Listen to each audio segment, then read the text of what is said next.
एक बार एक गांव में केतन नाम का एक दूध वाला रहता था।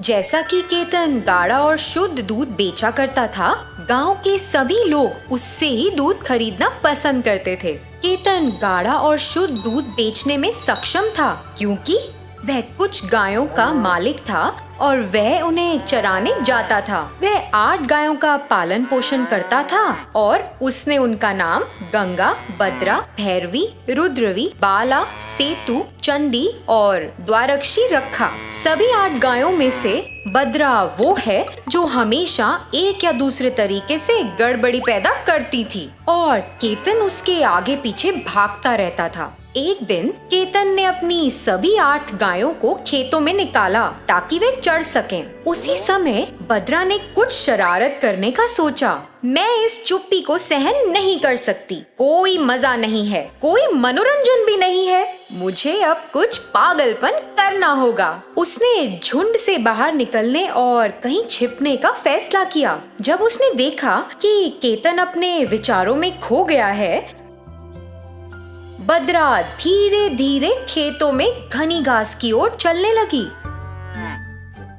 और उसके पीछे छिप गई। जैसे ही सूरज ढलने लगा, केतन ने घर वापस चलने के लिए सभी गायों को एक साथ इकट्ठा किया। जल्द ही उसने देखा कि भद्रा गायब है और चिंतित हो गया। उसने चारों ओर देखा और भद्रा का नाम पुकारना शुरू कर दिया, भद्रा, भद्रा। लेकिन वह बदमाश नहीं मिली। हाँ, ऐसा लगता है कि वह मुझे बहुत पसंद करता है। मैं देख सकती हूँ कि वो मेरे बारे में कितना चिंतित है। मुझे लगता है कि ज्यादा हो गया। मुझे उसके पास जाना चाहिए। भद्रा धीरे धीरे झाड़ियों से बाहर आई और कुछ ही दूरी पर वो केतन के सामने जा खड़ी हुई। जैसे ही केतन ने भद्रा को देखा, वह बहुत खुश हो गया और उसे गले लगा लिया। बाद में वह सभी गायों को एक साथ घर ले गया। जब वे घर पहुँचे तो केतन ने सभी गायों को बांध दिया और चला गया। अरे भद्रा, तुम खेतों में कहाँ चली गई थी? अरे, इस कारण हम सब बहुत चिंतित थे। हाँ, मैंने सब कुछ देखा। इसका मतलब ये है कि तुमने ऐसा जानबूझ के किया? हाँ, मैं बस ये जानना चाहती थी कि वह मुझे कितना प्यार करता है। वाह, तुम तो बड़ी होशियार हो। तुम केवल एक ही हो जो इस तरह से सोच सकती हो। हाँ, तो मैं तुम लोगों की तरह बोरिंग गाय नहीं बनना चाहती। कभी कभी हमें मस्ती के लिए इस तरह की चीजें करनी पड़ती हैं। भद्रा की राय से हर कोई हैरान हो गया। अगले दिन केतन दूध लेने के लिए गाय की शरण में गया। जैसे ही वह वहां पहुंचा, उसने एक लाइन में सभी गायों को खड़ा किया और गायों से एक के बाद एक दूध निकालना शुरू कर दिया। भद्रा को छोड़कर सभी ने साथ दिया और केतन केवल उससे बहुत कम मात्रा में दूध एकत्र कर पाया। अरे, ये क्या है? भद्रा को क्या हो गया? वह इन सभी गायों के साथ रहती है और खाती भी है। मैं इन सभी गायों की बराबर देखभाल करता हूँ, लेकिन ये बदमाश दूसरों की तरह दूध की अच्छी मात्रा क्यों नहीं दे रही है? वो दूध बेचने गांव गया। दूध बेचकर जो भी पैसा कमाया, उससे वो भद्रा के लिए कुछ अनाज और मकई खरीदने के लिए गया ताकि भद्रा अच्छी मात्रा में दूध दे सके। उसने ये सब एक बाल्टी में निकाला। फिर केतन उसे वहां छोड़कर अपने घर में चला गया। उसी क्षण सभी गायें भद्रा के पास आईं और पूछने लगीं, आहा, तुम कितनी होशियार हो। तुम उसे सुबह अच्छी मात्रा में दूध नहीं देना चाहती थी ताकि वह तुम्हें सभी प्रकार के विशेष अनाज और मकई खिला सके। हाँ, कौन उस उबाऊ घास को रोज खाएगा? इसलिए मैंने थोड़ा बदलाव के लिए ऐसा किया। तुम इतनी होशियार कैसे हो सकती हो? क्या तुम अपने चतुर दिमाग का उपयोग करके हम पे भी उपकार कर सकती हो क्या? हाँ, तो मैं क्या करूँ? हम सभी सुंदर बांसुरी संगीत सुनना चाहते थे। जैसे ही द्वारक्षी ने ऐसा कहा, बाकी गायों ने उत्साहित होकर कहा, हाँ, हम सुनना चाहते हैं। अरे, हम सुनना चाहते हैं। ठीक है, आप इसे सुनना चाहते हैं, बस इतनी सी बात है। फिर आपको एक काम करना होगा। जब हमारा मालिक अगली बार हमें खेतों में ले जाएगा तो किसी को भी घास नहीं खाना है। तो इससे हमारे मालिक को शायद बांसुरी बजाने का विचार आ जाए। हाँ ठीक है, जैसा आप कहेंगी वैसा ही करेंगे। उसी दिन शाम को केतन सभी गायों को खेत में ले गया, क्योंकि सभी गायों ने योजना बनाई थी कि वे घास नहीं खाएंगी। केतन ने उस पर ध्यान दिया और उन्हें घर वापस ले आया। उस स्थान पर जो भी अनाज बचा था, उसने उसे सभी गायों को समान रूप में वहां पर परोस दिया। यह 2 दिन तक चला। तीसरे दिन केतन वहां शरण में बैठ गया। वह चिंतित था और सोच रहा था कि कैसे इस समस्या का समाधान करें। लगभग पिछले 3 दिनों से गाय कुछ भी नहीं खा रही हैं। ऐसा क्यों हो रहा है? मैं उन्हें अनाज और मकई बार बार नहीं खिला सकता हूँ।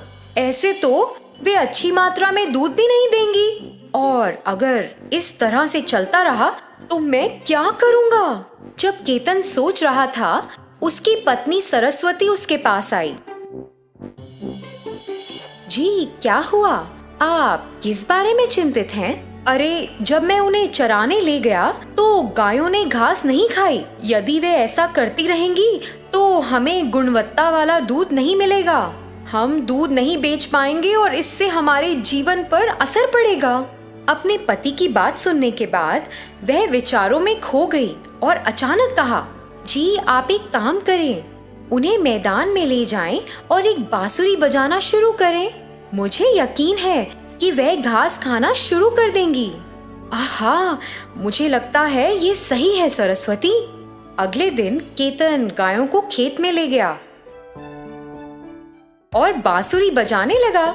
सभी गायों ने बहुत खुश महसूस किया और खाना शुरू कर दिया।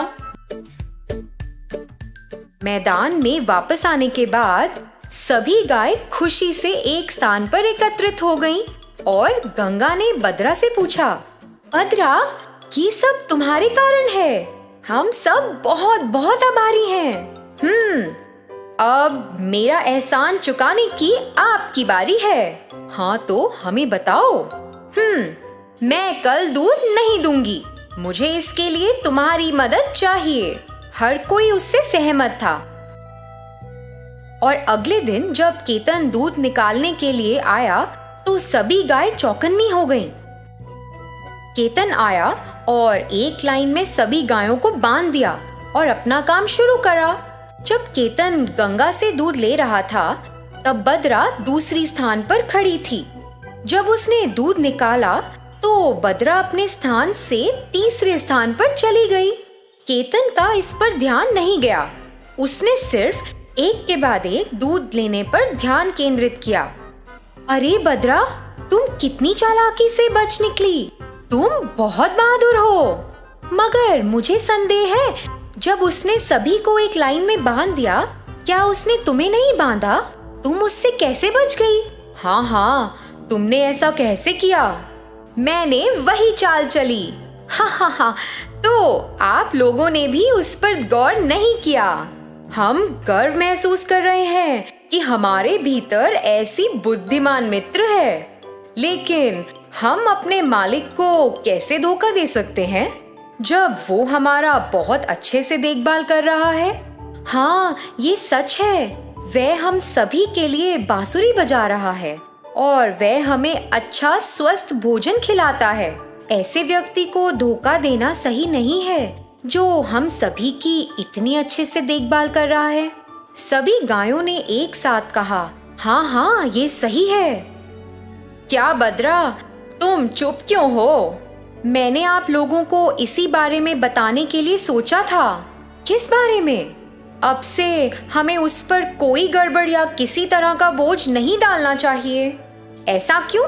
क्या तुमने भी इस बारे में सोचा क्या? मेरी कुछ इच्छाएं थी और मैंने उन्हें सच कर दिया।